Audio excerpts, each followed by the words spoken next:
Assalamualaikum dan salam sejahtera. Hari ini saya akan terangkan macam mana kita nak buat elips. Sebelum saya buat elips yang tepat, saya nak buat satu analogi lah. Let's say saya ada satu elips. Saya ada satu elips. And then of course kita akan ada axis. So kalau kamu tengok kat sini, paksi menegak ini dan paksi mendatar. Let's say saya buat kat sini, ini adalah A dan ini adalah B, ini C dan ini D. Saya bagi value. Jarak A kepada B adalah sebanyak 100, AB 100, and then C kepada D, saya buat dia CD adalah 50. Kat sini kalau kita tentukan paksi minor dan paksi major.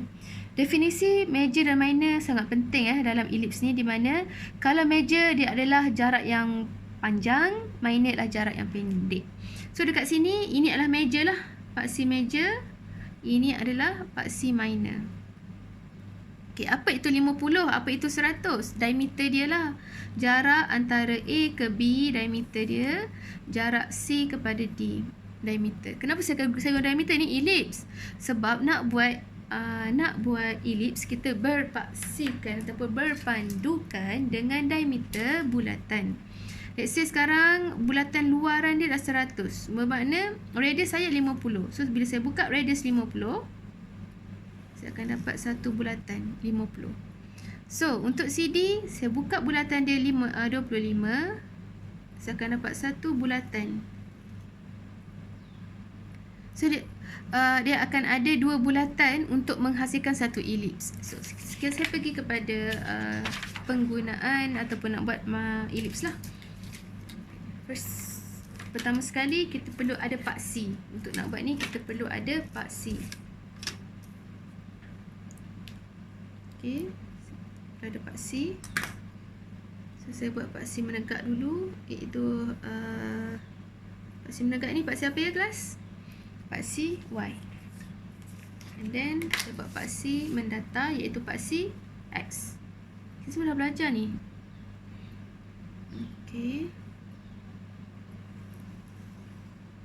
Berpandukan contoh yang saya bagi tadi, analogi yang saya bagi tadi, kita perlu buat diameter.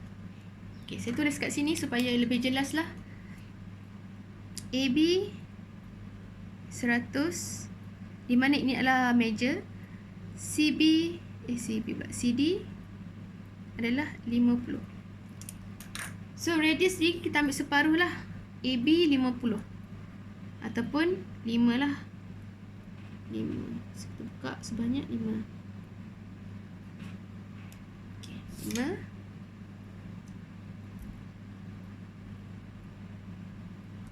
Ini 50 lah, ataupun bulatan yang 100. Saya tebalkan ya. Kalau kamu buat memadai dengan sekali je lah bulatan. And then yang untuk CD kita buat 25.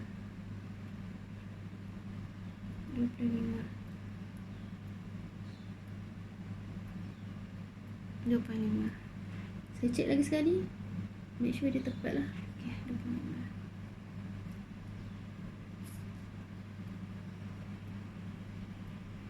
Okay, 25. Dah siap. Setelah itu apa yang perlu kita lakukan adalah kita cari, kita tengok paksi yang major tadi adalah mendatar, ini CD adalah menegak. Sebelum kita pergi kepada A, B dan C dan D ni, saya ni lah, saya taggingkan lah dia supaya kamu jelas. Ini bukan C kat sini, C kat dalam. Buat diameter 50 kan tadi, C dan D. So kita akan guna ini dan ini sahaja paksi kita. Sebelum itu saya nak tunjuk contoh. Kita nak kena bahagikan bulatan ini kepada 12 bahagian. Actually ramai je siapa yang memang ada skills menggunakan Set square ni kita boleh bahagikan secara 12 bahagian lah untuk bulatan yang tepat. Tapi saya nak ajar different sikit hari ni. Saya tunjuk macam mana kita menggunakan nak bahagi 12 ni dengan menggunakan jangka lukis. Jelas jangka lukis.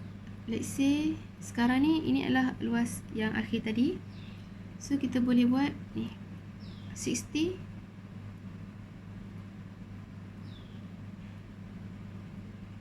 Dah belajar kan pembahagian tangent atau pembahagian ni angle macam tu. Ini pula. Okey. So saya tak nak nampak sangat yang lain. Pendekkan je. Saya hanya nak dapatkan garisan tengah ini sahaja. Sama juga.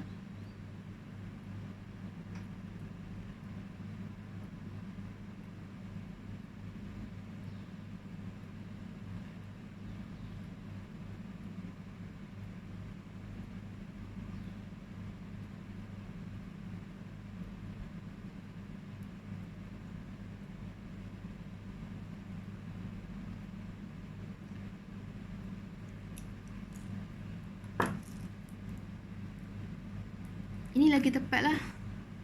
Actually bila kamu dah dapatkan ini, kamu boleh terus ke belakang. Saya saja untuk buat panjang supaya tepat. Kamu dapat buat dengan tepat.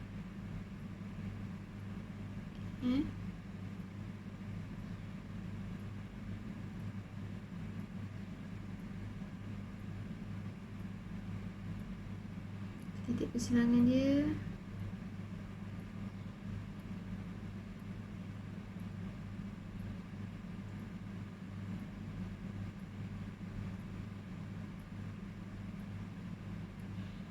Okay.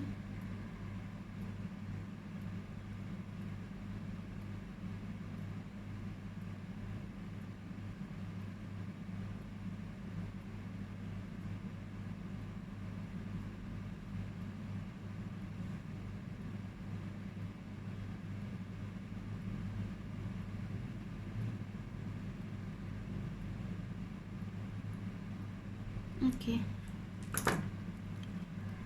So, saya padam benda yang kita tak nak ni. Kita hanya nak titik persilangan ini. So bila dah siap itu, kita boleh buat bahagi pada 12 bahagian. Saya saja guna cara yang agak lambat ni. Bukan lambat kan, supaya kamu dapat yang tepat. Okay. Make sure dia melalui sampai habis ni. Ini pun sama.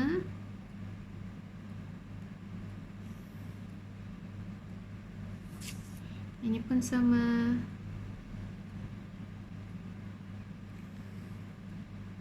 Dan ini pun sama. Ini titik persilangan dia bertemu dengan titik persilangan ini.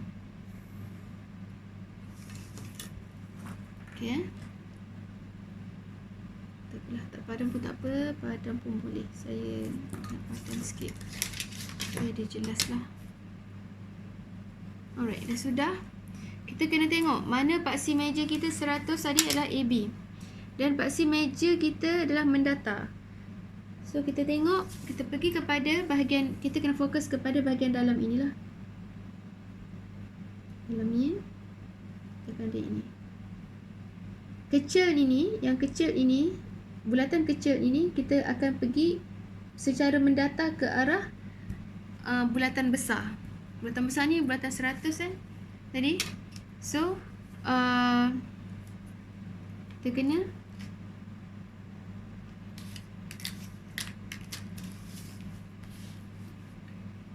mendatakan dia. Daripada kecil ni mendata dia ke besar lah. Okay. Alright. Kamu hanya buat betul-betul. Kita akan buat satu persilangan nanti. Just tarik keluar. Ni pun tarik keluar. Boleh? And then yang bawah ni pun tarik lah. So turun.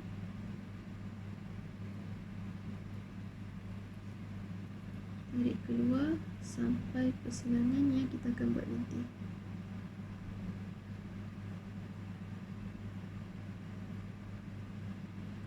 ni ke hujung sana.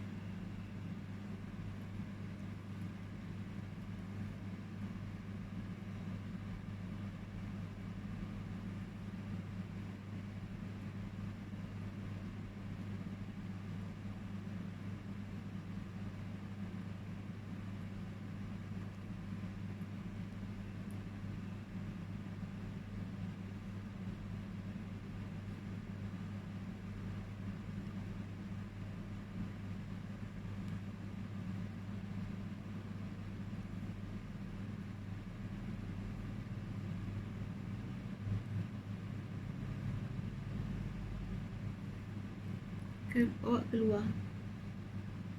Okay.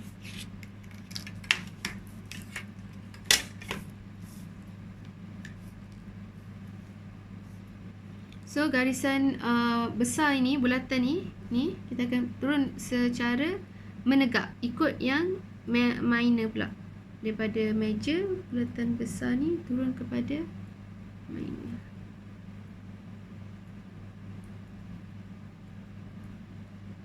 Sepatutnya ni sama. Sekejap ni, tak sama ni. Okay.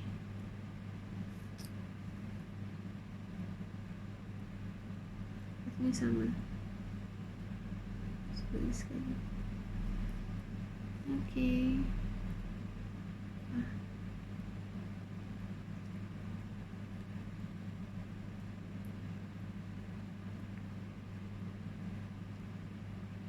Besar, kecil, besar, kecil. Ini pun sama.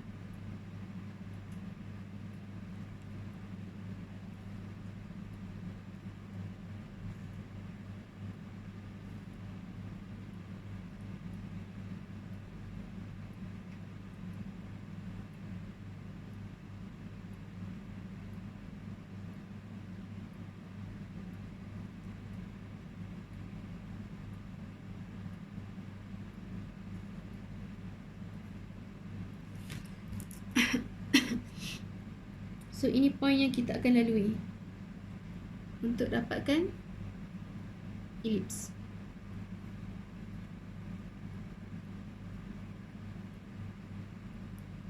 So untuk dapatkan elips kita ada dua cara.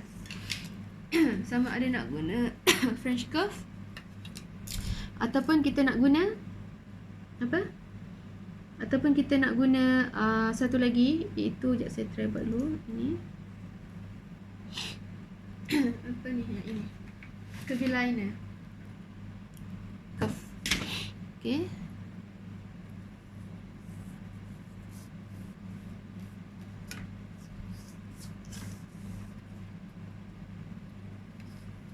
Saya buat satu dulu.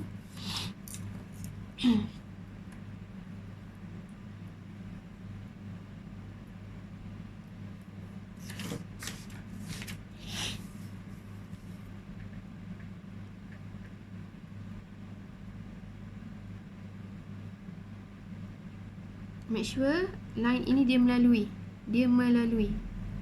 Macam ni. Okay. Saya bagi tebas sikit. Sikit.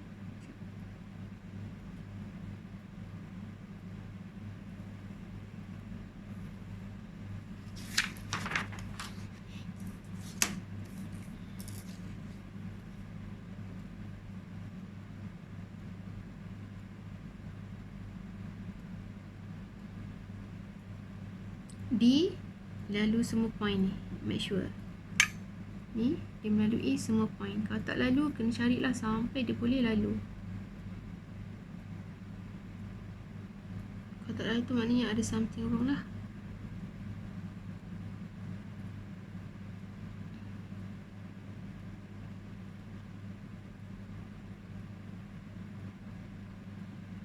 Okey, dah lalui. Sikit lagi. Okey, ini dilalui.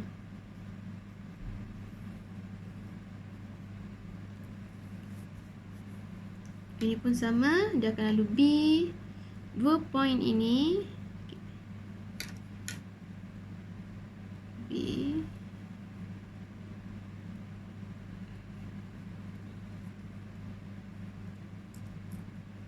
lalu B, D, B.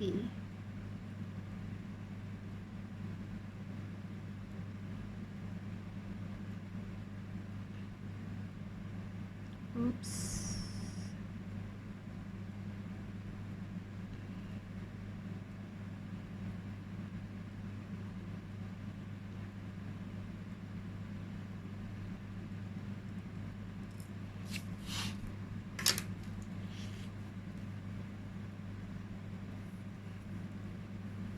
Jadi kamu boleh carilah, tak semestinya guna ini, guna yang satu lagi ni pun boleh, yang bersesuaian. Actually benda ni dah dapat dah, dia boleh kat sini sebenarnya. Saja nak lagi tepatkan dia.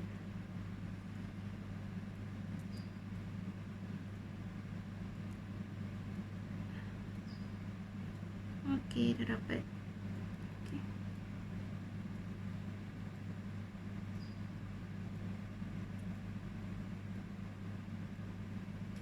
Dia dah melalui. Yeah. So, bagi saya bagi tepat sikit. Tepalkan dia. So, kita dah dapat satu elips yang lengkap. Okey, tengok ni. Okey, elips yang lengkap. Itu sahaja untuk elips kali ini.